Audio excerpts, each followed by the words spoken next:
Hello, everyone. My guest today is Cameron Avery. He created a company called Elastic Grid, which enhances the partner experience by delivering scalable, easy-to-use channel marketing platform for back-end by personal support. He ended up selling that to Ziff Solutions, where he's now an SVP of business development, and now, again, started Elastic Grid in Sydney, is now living here in the States in California. Cameron, are you ready to take us to the top?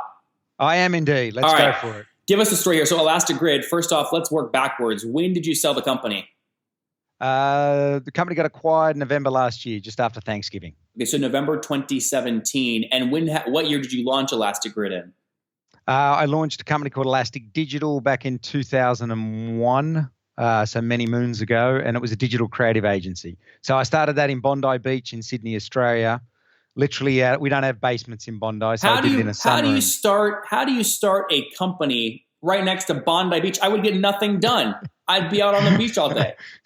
It's changed a lot in 20 years, Nathan. I'll give you that. But yeah, it was tough, mate. I used to go surfing at lunchtime, but we used to knuckle down in the sunroom and we banged out a program called Profile to Lead, which we linked up with email marketing. Listen, I'm showing my age. That was 20 years ago. So it was pretty new and sexy. But before that, the story is before that I was working in IT distribution, and they were spending a ton of money, like millions of dollars, doing boondoggles, golf days, sporting events, Olympics, and they were just spending money. Ads in ARN, CRN. Yep. That's pretty IT specific. No ROI. It was just kind of like, show me the money. So what I said is, like, there's got to be a better way. And that's when I started interlinking. I taught myself at night a program called Macromedia Flash 2. I realized that through action now you're really emails, aging yourself. Macro, Jesus, Cameron, macro media, holy cow.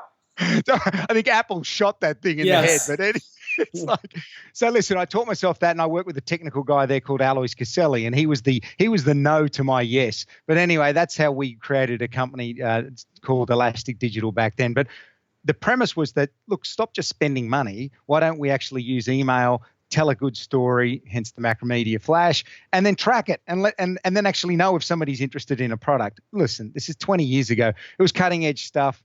So what did you scale it to? So I imagine did you turn this into like a pure play SaaS model away from the agency, or what was the model before you sold? I love it. I don't think SaaS was a word 20 years ago, mate. That's why I asked. Exactly.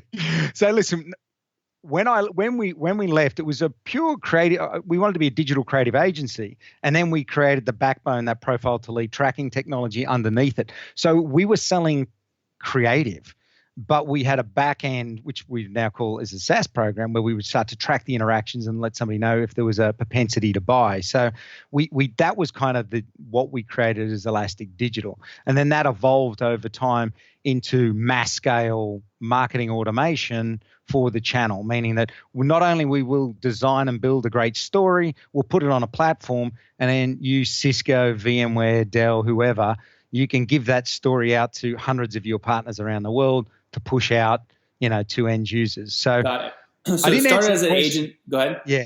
It started as an agency, but I bootstrapped everything. I asked my dad for 10 grand. He gave it to me at 20 grand. I burnt 10 grand on a stupid idea, which I won't go into. But then I actually hit one out of the park with Elastic Digital. And then we grew. We were profitable for first 16 years. So no investment, definitely not the Silicon Valley way. By the way, I love that, right? So that's one of the reasons I wanted to have you on. So when you say you blew it out of the park, I mean, try and quantify this for me. What did you grow the company to in terms of revenue before you sold? Oh, look, I think before, when we grew it was slow at the beginning. Remember, digital creative agency, but I personally was the only salesperson. And we grew it to about, I think it was 5.5 million USD. And how was what was the team size? Team size at that stage was around 40. Okay. 40. And you were operating right at break even because you hadn't raised capital, so you couldn't be burning too much.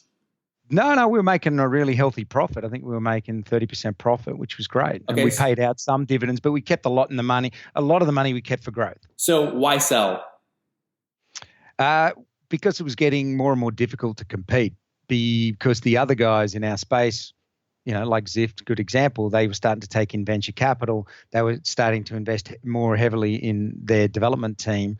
And then I think the stroke of genius with Ziff is they decided to bundle in PRM into CMM. So that's partner relationship management into a marketing automation platform for partners, and then bang them together. Nobody had done that. And when they did that, it was like, look, I'm spending my own money that I've saved from the profitability years to try and keep up to develop against these behemoths. It's like, why not join them? And joining them is giving Ziff the things that they desperately needed, and it's making them a much stronger company. So that's why it was a no-brainer for all of us to join forces. What we give them is we take a very partner-first approach to marketing. SaaS is great, but unfortunately, if you build it, they will come. Doesn't really work in the channel. That's right. Now, you said this was a huge win for you. I mean, can you quantify it? I'm sure you probably can't talk about specific acquisition price, but was it like generally north of 2x or 3x ARR? Yeah, it was, and I it's. Can you say the price now that it's we're removed a year or so?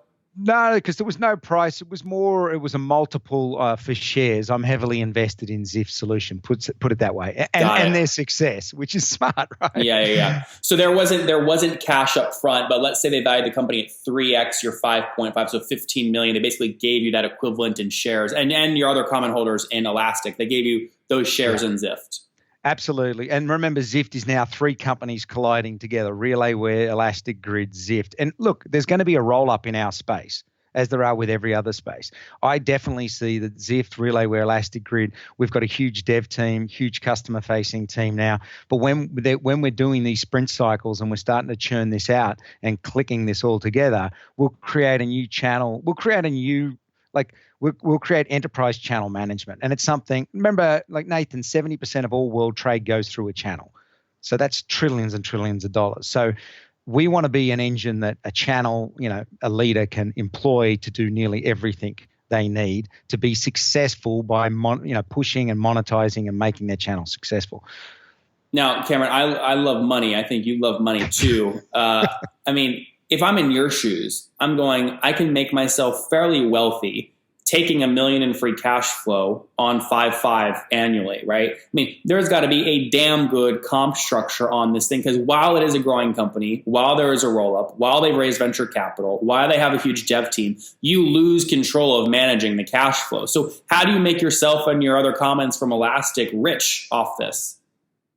Well, Elastic was pretty much my company. As I said, I bootstrapped it. It was all me. It was pretty easy transaction to do. And I'm betting on the long game as opposed to the short game. Sure, it's in some ways it's not about money. It's about creating a new category, enterprise channel management. When we get this right, it is a whole new category. So, and there will only be 1 or 2 winners. Think of, Responsus, Eloqua, Marketo. There will be heavyweight winners in this area, and that's what we want to be. Then I guess I get to get that yacht and sit on a beach. That would ever happen. You're so much more charitable than me. I like to have a big win on the end, but also get rich in the process. So I win no matter what. But you're done right. Don't worry. Thanks for your concern for me, Nate. I appreciate that, brother. You're a nicer guy than me. Okay, but in all seriousness, now that you're working inside a larger bureaucratic, it's definitely more bureaucratic than you running your own thing. I mean, have you hit challenges? Are there days where you come in and you're like, damn it, I just want to do this thing, but I've got to go do X, Y, and Z to get it done? Listen, any CEO that gives away control, that goes into another organization, look, you go through, it's like a divorce. You're angry, you're miserable. Am I doing the right thing? Listen, mate, I've come out the other end of that, and I'm lucky. I work with a very good bunch of people who are sympathetic. We're all thinking the same way, and I think that's important. What was the team size, by the way, right before you sold?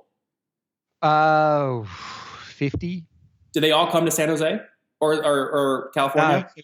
We got our creative service division in Sydney, Australia. We had an office I set up in Bucharest in Romania. We shut down our office in Utah. We moved everybody to North Carolina, and we've still got our office here in Los Gatos, California.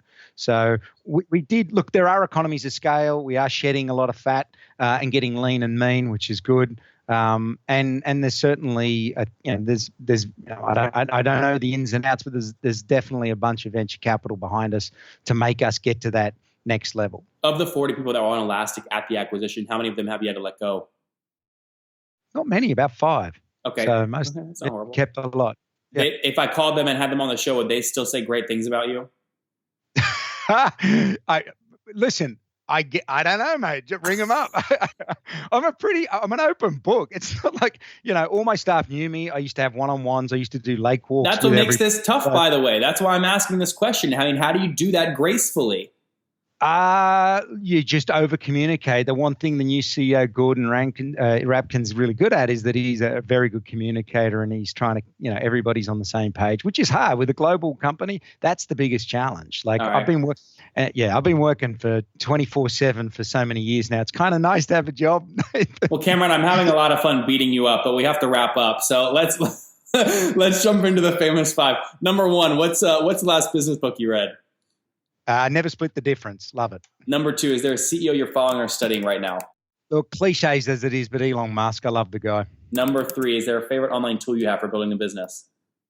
I think Jira we use extensively. It's a brilliant tool. Zendesk is another one. But yeah. Number four, how many hours of sleep do you get every night? A lot more now, mate. About 6 to 8. That's great. And what's your situation? Married, single, you have kiddos? Married to my sweetheart, Michelle, and I've got 2 beautiful kids, Noah and Mia. They're 14 and 12. Did you meet her on Bondi Beach? I met her in London in Piccadilly Circus. I still remember the first time I kissed her. Oh, that's good. And then you said, come to the beach. Oh, by the way, I'm a CEO too. And you're like, working it on the beach, Mate, I was a waiter in a restaurant. So. That's probably smart. When you're a CEO, you tell them that you're a waiter so that they don't, exactly. And then you pleasantly surprise them when they realize you got your shit together. You got it. All right. So 2 kids, and how old are you, Cameron? Me, I'm 49, just turned 40. All right. Last question. What do you wish your 20-year-old self knew? Maybe take venture capital. I don't know. It was hard. Bootstrapping was fun, but I could have accelerated a lot quicker. Guys, there you have it. Take venture capital. Cameron launched his company about the year I was born. Just kidding. launched. I'm not actually kidding by too many years, only about a decade, but launched his company in 2001, really as an agency, doing a lot of consulting work, professional services related, quickly changed that into kind of more relationship platform with Elastic Grid, scaled that to about $5.5 million in annual revenue, 40 employees down in Sydney, across some of their other offices as well, and decided, you know what? There's a roll-up happening in this space. I want to be ahead of it. I'm going to sell this thing to Zift, and now he's leading as an SVP. They're doing business development. Cameron, thank you so much for taking us to the top. Thank you, mate. It was a pleasure.